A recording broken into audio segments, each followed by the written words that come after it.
So this video here currently has 20 million views. It's the highest viewed video on one of my YouTube channels right now, and YouTube has paid me so far about $27,000 in ad revenue on that video. But it's not even the most impressive part, because although that has 20 million views, this video here has less views, still 16, 17 million views, but YouTube has paid me nearly $60,000 of ad revenue on this video. I wanted to kind of break down some numbers in this one and talk about how much YouTube pays you, what the highest paying niches are, and how I feel I've developed a system for making viral videos that you can just copy. And if you are looking to grow faster with your YouTube channel, I will leave links below to my YouTube Accelerator. It's a free group where I share a ton more stuff and where you can get personalized help on your channel. YouTube is incredible. The videos that I've just shown you, they're not like, I didn't show you that to be egotistical, or they're not fake, they're very real. But I share them because I feel I've developed a system for viral videos on YouTube. And you can kind of model this in any niche. You don't have to be doing extreme mountain biking or anything like that. You can literally model it in any other type of niche and make videos that go viral for your channel. So viral doesn't mean you have to get millions of views. A viral video in your niche, your channel, could be a few 100,000 views. It could be more than my videos have made in terms of numbers. Viral in my eyes just basically means you've made a video that has exponentially done better than any other video on your channel, right? So let's talk about RPM and like what the highest paying niches are on YouTube. And if you are looking at starting a channel, this might give you some direction as to the potential earnings in that niche. So YouTube primarily pays you through AdSense, and you achieve this by joining their partner program. And the way you get access to the partner program is by reaching 1,000 subscribers and 4,000 hours of watch time. Once you reach that point, I'm just climbing over a fence, you can apply for their partner program. Once you're accepted, you can start earning money on your videos. And basically, the way YouTube pays you is through something called RPM. And this is a number that's calculated how many dollars or how much money you're eligible to make per 1,000 views on a video. And this can fluctuate massively depending on what niche you're posting in, how long your video is, who even watches the video, all sorts of factors that you don't have any control over. So every video on YouTube is different.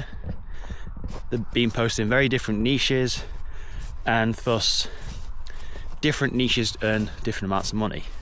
So if you post a video in, say, I don't know, say it's a cat fail video and there's a compilation of cats just doing stupid stuff, versus you post a video in the finance niche about investing or starting a business or things like that.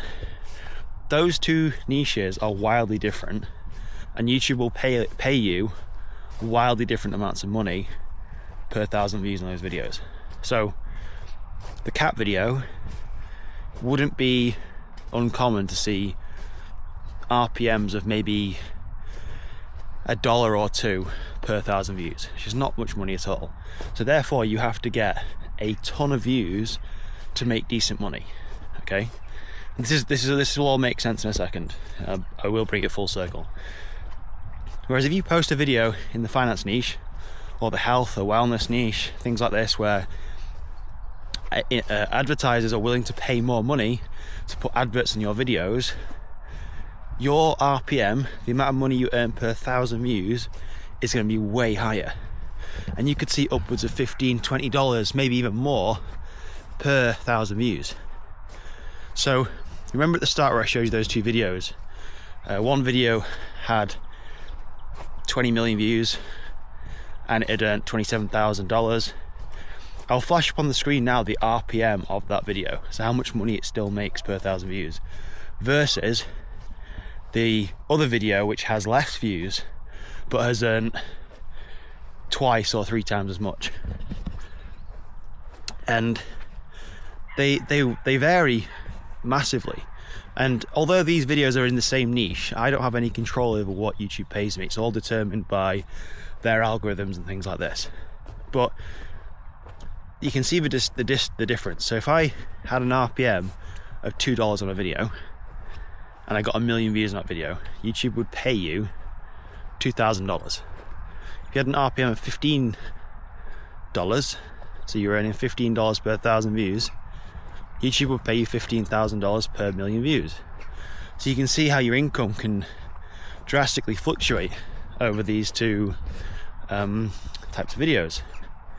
Now, when it comes to creating a system to go viral, when my first video went viral, that is the highest paying video right now on my channel, I started really analysing that deeply and trying to figure out why this video went viral, because it wasn't really any different on the surface. Like, why did it go viral? So I started to analyse the video deeply and look at the reasons why it did go so well. The thumbnail was very well thought out. It was very mystic. It was very unique. The title was very unique. I think I titled the video "The Most Unique Bike Park I'd Ever Ridden."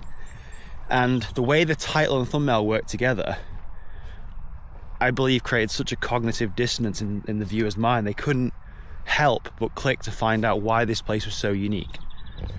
So, with that said, and that figured out, I then applied I applied this theory to the next video, and you'll never guess what happened. I'll put it on the screen here. It went viral as well. Currently has millions of views.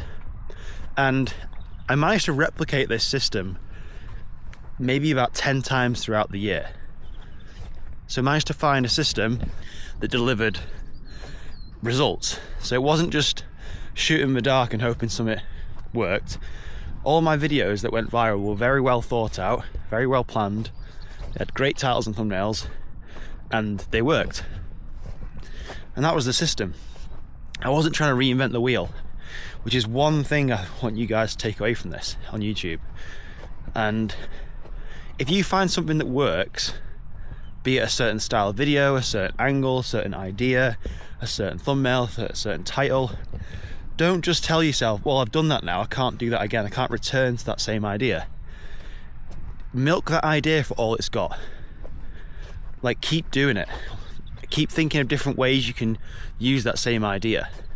Could be with different people, different locations, different objects, could be all sorts of different things. I paid a mentor, Paddy Galloway, I think he's one of the best YouTube strategists, in my opinion anyway. And he's worked with Mr. Beast, he's worked with all sorts of big names, he works with Red Bull on their channel. And actually funny, he actually reviewed my channel, and he actually gave me feedback on my channel. Actually, I'm going to input the feedback right now so you can see what he said about my channel. Hey Alex, how's it going? Finally getting you through your investor loom. Apologies for how late it was. Looking at your channel, I mean, first of all, I want to say I love your channel, and I've actually used your channel in the past as like a reference for some of the content we've made with Red Bull, which, you know, like one of the biggest brands in the world is looking at stuff you do, which is awesome. Like, I think you're really cool channel. I love like these kind of first person point of view shots here. So just overall, what are the 3 things I think you need to focus on to just keep growing? Because I think you have potential to just consistently do really good viewership and make this a very good income source for you as a channel. But over the last like couple of months, I think we've strayed away from some of the things that makes us special. So looking first here, like, what are these 3 things? The first thing is cutting out videos that don't fit. Sometimes it's not what we post, it's what we don't. It's one of my key pillars of YouTube strategy. So when I look at your channel, is a gearbox better for mountain biking? Like a tutorial like this, DJI versus GoPro, and then even like social media's dark side forced me to do this. Like, those are videos I just don't think should belong on the channel. I think you should keep building around this more like POV adventure, going and riding these incredible places or incredible routes. I think that's what you should keep the focus on. And honestly, stay away more so from like really specific tutorials that are more kind of like search based, or like, you know, camera reviews, or even something like this. I think if you cut those videos out and just keep it on these like, you know, multiple riders in one downhill race, I think that's really interesting. The just insane locations, I think those are really interesting as well. So keeping the focus on those, I think is key. I kind of mentioned here at the bottom, like, just when it comes to this niche, steepest content, extreme content, and like really good POV content, like best POV, extreme mountain biking, steepest race in Europe, that kind of stuff always does really well. And you can just see from the views that, like, honestly, like, one of those videos can get more views than all these other things you tried. Like, even like this one, it sounds like that's a sponsorship, just really shouldn't be posted on the channel. I think you should be more strategic with what you post, and just, if the entire content is this kind of content and the viewer knows what they're going to get, I think you're going to see really consistent viewership like you see here. And this is viewership that is pretty crazy, like 3 million, 7 million, 1.5 million, 1 million. I think your goal as a channel should always be looking for those really crazy locations, and trying to shoot natural POV videos at them. So second recommendation I would have would be to not overcomplicate your thumbnails. So I can see when you had the best success as a channel, even if you go to like your most popular videos, a lot of these are very simple. There's like a tiny bit of text sometimes, but most of them don't even have text. It's just all about how crazy the place is. In the more recent videos, we have like more text, Gully of Dreams, that doesn't really mean anything. Amazing last minute reaction, do we really need to show that, or can we just like have it with just you and your friend? But even this trail doesn't look that insane. Craziest bike race ever, this is a bit better, but like maybe we get rid of stage 5 and just like show you just going down there completely naturally and showing more of a decline. Surviving the wildest bike race ever, they're in hospital now, it's okay, but just focusing on the simplicity. This is where I think is best, where you can see your handlebars, you can see a big decline, there's a bit of blur, and maybe there's like a tiny bit of text, but not too much. And that's another thing I was going to mention in terms of the text, especially when you have so much text in there, like using this like kind of classic YouTube font just ends up looking very like busy and clunky and a little bit amateurish, which isn't the worst thing in the world. But like, if you look at some of the fonts we use with Red Bull, or any of our other clients, like, I just think some of these fonts just feel a little bit too basic for the channel, and try to reduce the text. But if you're going to use them, actually this font is okay here, Beyond Crazy, just on its own there, that's fine. But like this font, I think just doesn't work as well. And then the final recommendation I have for your channel of things to focus on is to keep this natural style with the POV videos. Keep that raw, natural, like free-flowing style. I think that works really well, and it enables you to make long videos, which are going to perform better monetarily and also like evergreen-wise on TV. The only thing I would say is, when you're doing those videos, can you just script in some bits, or like prepare yourself for some bits at the start where you're actually foreshadowing or like teasing what's going to come a bit more? Maybe you're talking to the viewer saying like, guys, like I don't, like, there's a specific part of this or a specific stage of this race that I'm really worried about. I don't know how I'm going to do it. Stuff like that, just add it in. So it's not just you just chatting and writing, it's also you chatting and writing, but like planting seeds in my head as a viewer. I think that would be something really smart to do. And another thing that I have found so useful for any kind of sport related content is calling your shot. So, you know, for example, if you're just watching Steph Curry play and Steph Curry hits a 3-point basket from, you know, way out, you're like, oh, that's impressive.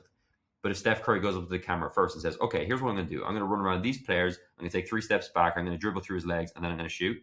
You're way more engaged in watching that happen, because you're going to follow along with what he actually said and see if he's able to do what he said. So with your content, I wonder if in your intros and in the first few minutes, you can call your shot more. So say like, I think I can get this time, or I think this part of the race is going to be really difficult, but I have an idea of how we're going to get through it. Or this place here, I know a way to make sure that I don't fall off, or stuff like that. I'm not a mountain bike rider, so I don't know the terminology, but just think about that philosophy of calling your shot as you're going through content. I think that can help a lot. But anyway, I can see I'm already over the 5-minute limit on Zoom, so I'm going to call this here. Like I said, the beauty of these is just how simple they are. These are the things to focus on. There's lots of other things you can fix as well, but this is what we should focus on first to get to the next level.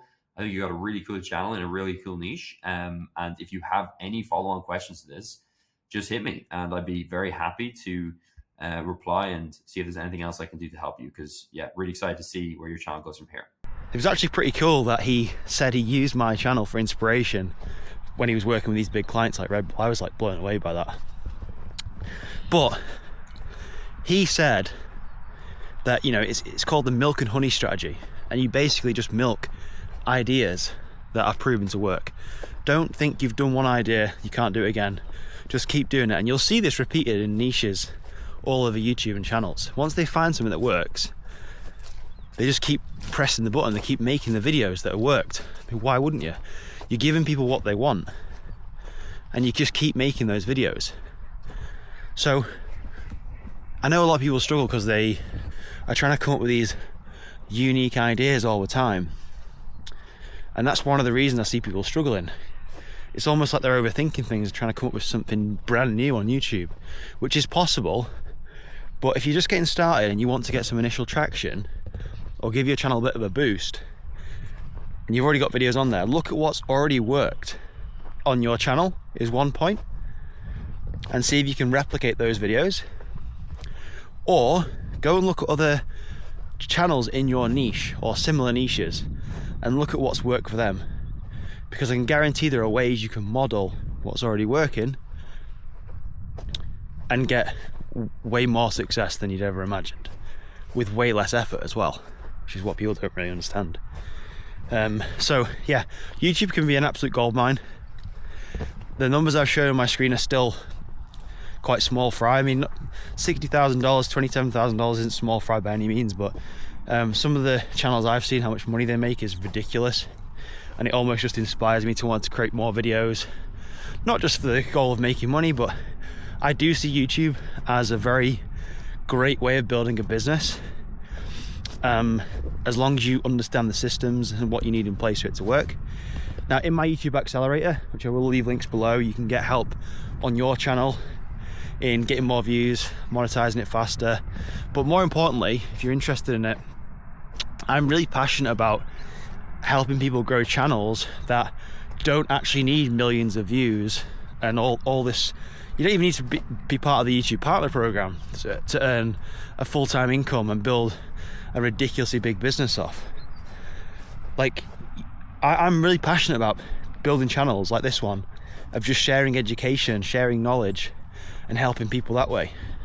So right now the YouTube Accelerator program is free, but it will be paid in the future. But these videos won't get millions of views. They're not designed to. I'm just trying to attract the select few people who are interested in learning about YouTube or learning about the specific skill or achievement that I've done. That's all I'm bothered about. And you can build a channel around anything that you have current experience or knowledge in. It could be plumbing, could be joinery, it could be knitting, it could be mountain biking, skiing, gardening, farming, and all you're doing is using YouTube to grow an audience. You're delivering high value, free information to people who want to get to know you, and then you're inviting people who want to take the next step, that there is something available. You know, like I've just been doing for this video about telling you about my YouTube Accelerator program. That's not going to be for everyone, but it's there for the people that do want to take the next step and want more access to me, more help with growing their channel and all that stuff. But for everybody else, they can get free information, great free information on the channel, and still get results from it. So you're using YouTube to build an audience of people who are interested in what you have to say, and then you are offering some sort of paid program, service, membership, coaching that is off YouTube. But YouTube, I just believe, is the best platform for building a business like this, a business around your passions, hobbies, and interests. It's just the most phenomenal platform.